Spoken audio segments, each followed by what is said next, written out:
The first time I hashtag get off zero was 2018, and Bitcoin was $6,700. But, and to your point, it was even before that, back in 14, 15, where, I went to my clients, institutional clients, for the first time, first quarter of 14, and they're like, "You're an idiot. Don't talk about that. That's just stupid. People just need to get off zero. It is time." I mean, this is going to be the most powerful movement, both in terms of people, volume, value, that we've seen so far. And each successive one will get bigger. That's the law of large numbers. But it's going to be powerful. And they're coming. Everybody's coming. Literally everybody. First couple weeks of January, kind of the kickoff for our London event. BlackRock ETF's going to get approved. Hundreds, plural, hundreds of billions of dollars are going to go into Bitcoin. And that's going to trickle down through the ecosystem, and the digital age will be here. And the thing about it is, we've been talking about this, right? 2024 is the 14-year cycle. And it's only 6 weeks away. We are 6 weeks away from the beginning of this powerful 14-year tech cycle with, blockchain at the core. And I'm super psyched. I said at this conference in New York, and it's like making the rounds on Twitter, I said, look, there's actually a chance. Now, they quoted me as saying it will definitely happen. I said, there's actually a chance that Bitcoin could become the base settlement layer for all global assets. Right? Everybody's like, and then there's other people, of course. That's what we've been saying all along. Like, well, maybe not, but okay. But here's the thing. People who are, ETH heads are like, no, there's more transactions on ETH. I'm like, that's not what I said. I said the ultimate settlement layer for the highest quality assets likely will be the highest quality chain. How do you judge quality? No. Uptime, lack of hacks, security. Okay. So you can make a case for both, but at the end of the day, what I see happening is the highest value digital assets are migrating toward Bitcoin. That's interesting. And it doesn't mean you can't have, to your point, other systems that do other things and even have monetary use cases, but they won't be money. Like if you believe, as I do, that Bitcoin has won the war for digital gold, right? That it is a better form of gold. It's equally scarce and more divisible and more portable. And therefore it will replace gold as that base layer. Then we can abstract all we want on top of it. And it's not going to be without a fight, right? You and I have been talking about this literally for a year. And we said that, that inflation that everybody was worried about actually wasn't inflation. My view has always been, it's never been inflation. It's never been excess demand for limited supply of goods. It was always currency devaluation, which caused oil prices to rise, and the lockdown, horrible policy decisions, which messed up the supply chain, which made used car prices go up, for a short period of time.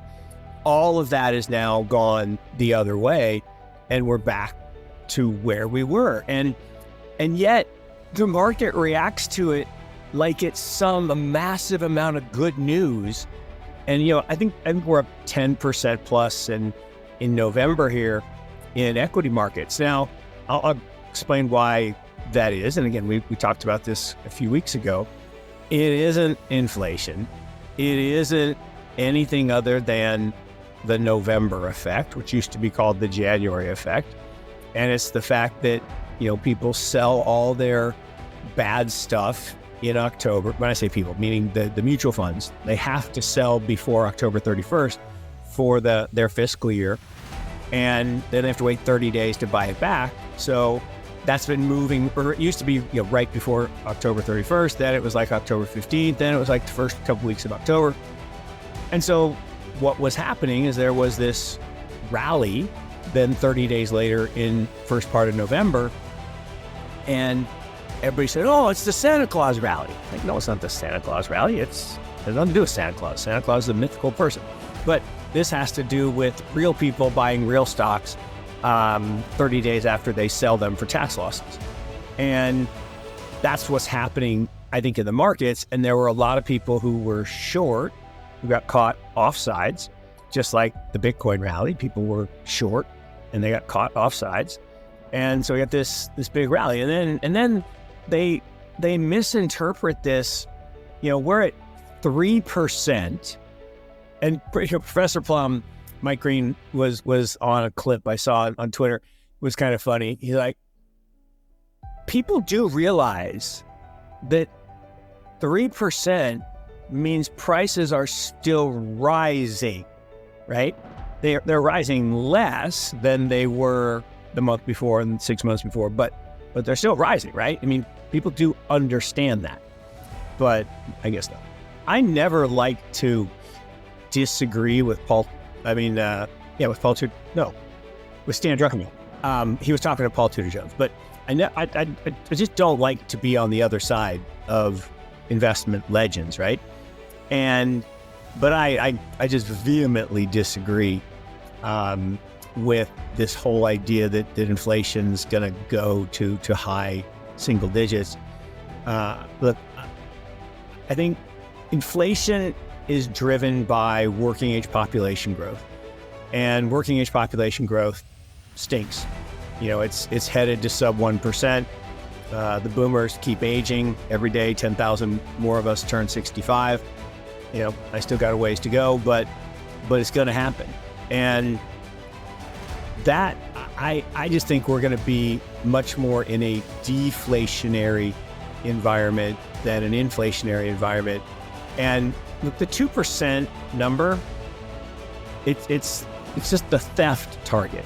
There's no normal reason for quote unquote prices to rise just because. Prices should rise when demand exceeds supply. That's economics 101.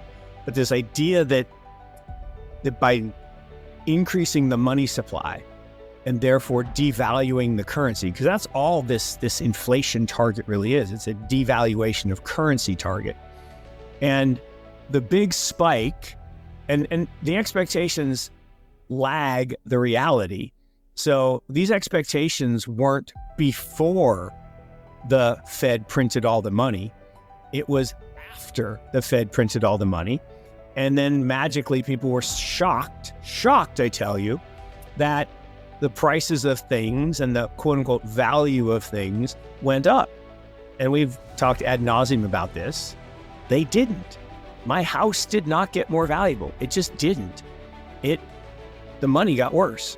And now, for the first time in 100 years, they're restricting the money supply. They had negative money supply growth for the first time in 100 years.